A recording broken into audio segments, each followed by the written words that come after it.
Olá pessoal, eu sou o professor Matheus, bem-vindos ao canal Geomancer, e hoje nós vamos revisar alguns dos principais temas da geografia econômica e social. Nós vamos comentar sobre forma de trabalho, ocupação, renda, desemprego, PIB, IDH, desigualdade social e o escambau aí. Vamos falar sobre Gotham City, Metrópolis, o universo Pokémon, olha só, e o continente africano.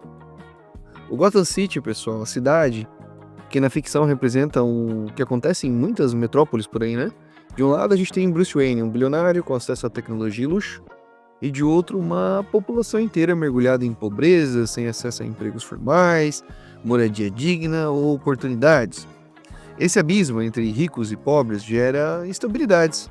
Quando não há trabalho, as pessoas não têm renda. Quando não há renda, cresce sensação de injustiça, frustração, falta de esperança, e é aí que a criminalidade aparece como uma alternativa de sobrevivência, criando um ciclo de violência que é difícil de quebrar.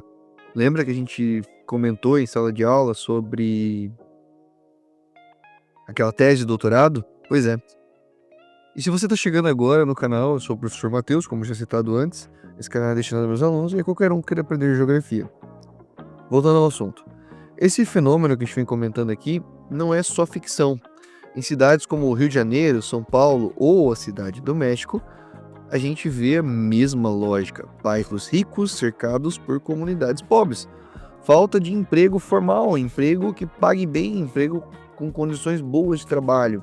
Então a gente vai ter essa precarização do trabalho, que vai gerar uma precarização da vida. A desigualdade territorial e social que se expressa em forma de violência urbana, que é menos um problema de segurança e mais um reflexo de um sistema econômico e social que falha em garantir a dignidade de todo mundo. Gotham, nesse sentido, é um espelho da realidade em que vemos. Agora em Mons S.A., bom, em Mons S.A. a economia de Monstrópolis, né, a cidade dos monstros, dependia de um único tipo de trabalho, assustar crianças para gerar energia. Quando esse modelo entra em crise, a cidade ficou à beira de um colapso. Riscos de desemprego em massa, queda na renda e desorganização social, a solução foi reinventar o sistema, substituir os gritos pelo riso. Essa mudança não apenas salvou a economia, como criou uma nova forma de ocupação e renda, adaptando a sociedade a um novo modelo produtivo. No mundo real a gente vê algo parecido, né? A automação, a robótica e a inteligência artificial são a nossa crise do susto. Máquinas substituindo o trabalho repetitivo, máquinas substituindo o cansaço mental, que também abre espaço para novas formas de trabalho. Assim como os monstros tiveram que aprender a ser engraçados, então lembrando lá a Universidade de Monstros, né? Anos estudando para ser assustadores e agora eles têm que ser comediantes. Então, como os monstros tiveram que aprender a ser essa comédia, os trabalhadores de hoje precisam se reinventar, adquirir novas habilidades, se adaptar à economia digital, entender sobre as IAs, conhecer mais da internet, alguns já estão tendo que aprender programação. Essa transição vai gerar crises no curto prazo, com desemprego e informalidade, mas abrindo gigantescas oportunidades no futuro. E falando sobre trabalho, a gente conversou sobre Taylorismo e Fordismo, principalmente pensando no tempo de produção. Claro, citamos outros, não que eles não são importantes, mas esse é um vídeo do YouTube, eu não quero que esse vídeo dure 2 horas. Então eu vou focar no que eu acho mais interessante no momento. Para entender esses caras, vamos pensar um pouquinho na organização do trabalho. O Taylorismo ele foi criado por Frederick Taylor no início do século XX, que buscava a eficiência máxima do trabalhador, para ele produzir o máximo que ele podia. Ele dividia o trabalho em tarefas simples, cronometrava os movimentos e eliminava qualquer desperdício de tempo. O tempo no Taylorismo era algo disciplinar rígido. Cada segundo tinha que ser usado para produzir. Pois bem, aí veio o Fordismo, criado por Henry Ford, que revolucionou a produção ao criar as linhas de montagem. O trabalho passou a ser seriado. Cada operário fazia apenas uma parte e o produto seguia pela esteira até ficar pronto. Isso reduziu custos, aumentou a produção em massa e tornou produtos acessíveis. O tempo no Fordismo era o da cadência da máquina, ou seja, enquanto no Taylorismo a gente vê o tempo sendo uma disciplina rígida, No Fordismo é sobre a máquina. Ninguém podia parar a máquina, porque a linha tinha que fluir sem interrupções. Ambos os modelos trouxeram avanços e também problemas, que a gente vai chamar de alienação do trabalho, trabalhos repetitivos, desemprego quando as máquinas substituem pessoas. Mais tarde, o toyotismo introduziu a flexibilidade, produzindo apenas sob demanda, então alguém tinha que contratar a empresa, chamada modelo just in time. Hoje, com a digitalização, vivemos uma nova lógica, o trabalho fluido e flexível, exigindo constante adaptação do trabalhador. E pensando, né, no salário, na renda que se vem alguns indicadores que eu quero relembrar com vocês aqui. O PIB e o IDH. Eles vão falar sobre riqueza e desenvolvimento. Então o PIB ele vai citar sobre o Produto Interno Bruto, que soma o valor de tudo que é produzido em um país. Ele mostra o tamanho da economia, mas não mostra se essa riqueza está chegando para todo mundo. Então é aquela ideia, você caiu, ralou o joelhinho, tem que passar uma pomadinha para melhorar. Ao comprar essa pomada, você injetou dinheiro naquela farmácia que você comprou, aumentou o PIB.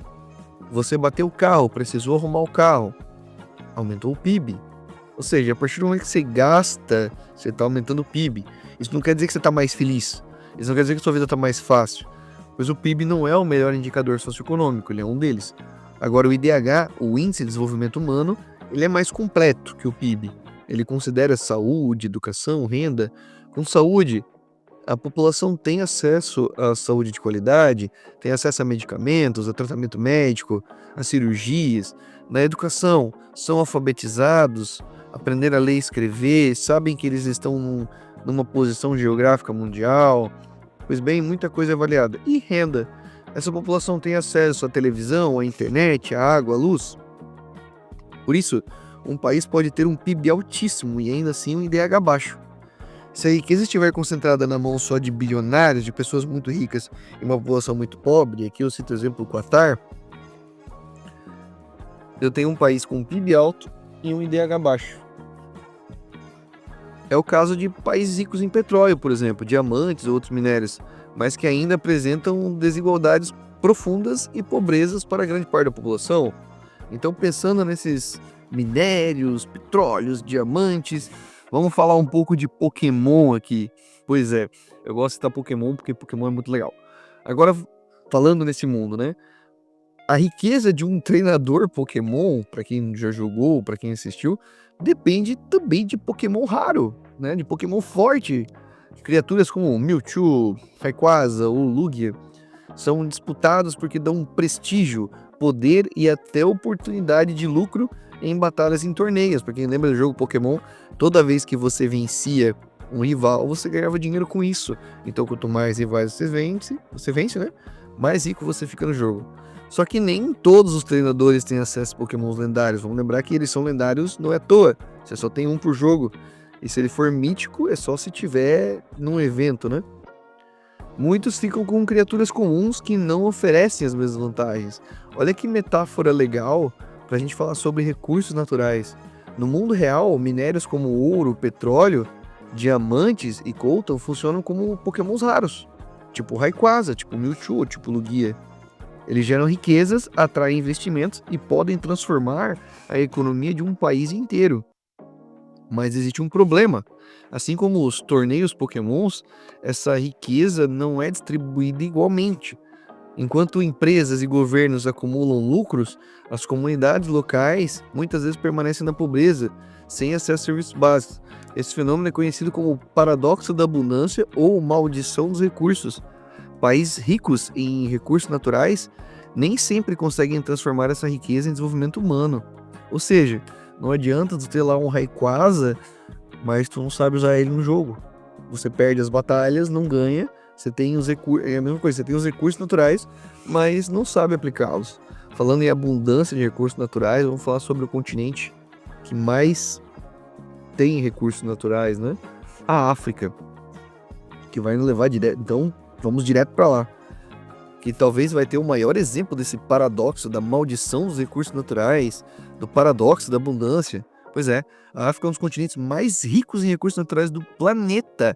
Abundância de petróleo, diamante, ouro, cobre, terras férteis.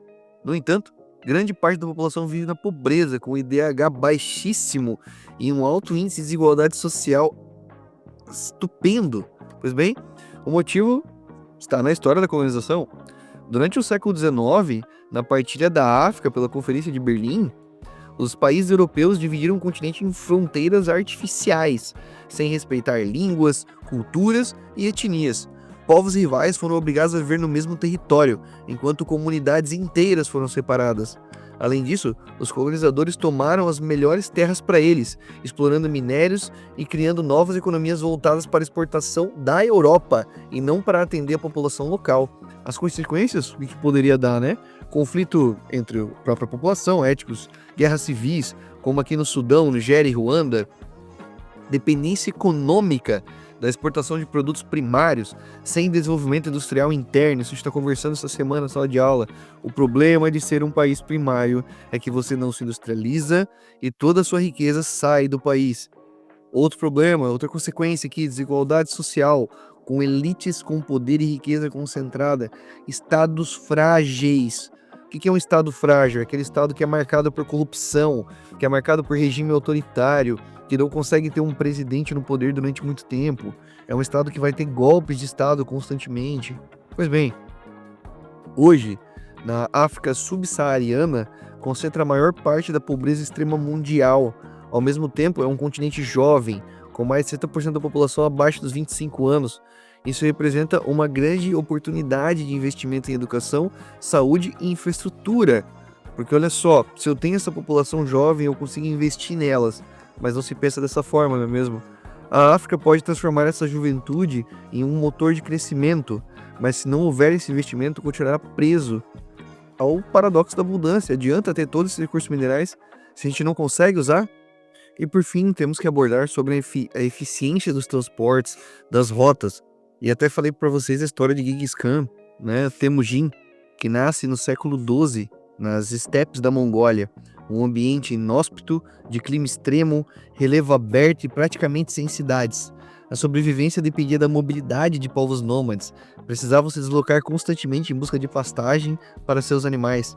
Essa necessidade de se mover rapidamente, muitas vezes a longas distâncias, moldou não apenas a vida cotidiana, mas também a estratégia militar que Temujin viria a desenvolver. Antes mesmo de se tornar Genghis Khan, ele percebeu algo essencial. Quem controla as rotas, controla o poder. Quem controla os transportes, controla os poderes. Nas estepes, as rotas naturais de deslocamentos, vales, rios, planícies abertas, funcionavam como verdadeiras estradas que conectavam tribos, mercados e pontos estratégicos. Temujin usou isso a seu favor, conhecendo cada caminho, cada atalho e cada ponto de abastecimento. E o fator que mais determinava o sucesso de Temujin era a mobilidade. Seus exércitos eram compostos por cavaleiros altamente treinados, capazes de percorrer dezenas de quilômetros por dia. Cada soldado montava em cavalos resistentes que podiam alternar entre vários animais durante longas campanhas, algo equivalente ao que hoje chamamos de transporte intermodal. O que é um transporte intermodal? Ou seja, peguei um produto, levei de caminhão, vou transportar de barco, intermodal. Seja que eu uso dois tipos de transportes ou mais. Aqui entra uma lição universal. O transporte define a velocidade e a eficiência. Temujin podia mover suas tropas rapidamente, reagir a ataques e surpreender inimigos e manter linhas de suprimento. O que parece simples era revolucionário para a época. Comparado com o mundo atual, é como uma empresa que consegue otimizar as suas rotas de entrega, ou como uma cidade que investe em transporte público e eficiência. Basicamente, tudo depende da logística. Além do transporte das tropas, Temujin sabia da importância de controlar as rotas comerciais. Ele não só dominava as estepes, mas também entendia o valor das cidades ao longo da Rota da Seda. Ao garantir a segurança para mercadores, ele fortalecia a economia e ampliava sua influência mundial. Podemos traçar um paralelo com os dias de hoje. Estradas, ferrovias e portos são essenciais para o comércio global. Sem eles, o mundo desacelera. No caso de Temujin, as rotas eram os corredores que garantiam não apenas a riqueza, mas também o poder político e militar. Quando o Genghis Khan lançou campanha contra as tribos rivais ou cidades fortificadas, A escolha das rotas era decisiva, era o que fazia diferença. Ele estudava o terreno, avaliava distâncias, identificava rios, planícies e montanhas e usava esse conhecimento para surpreender o inimigo.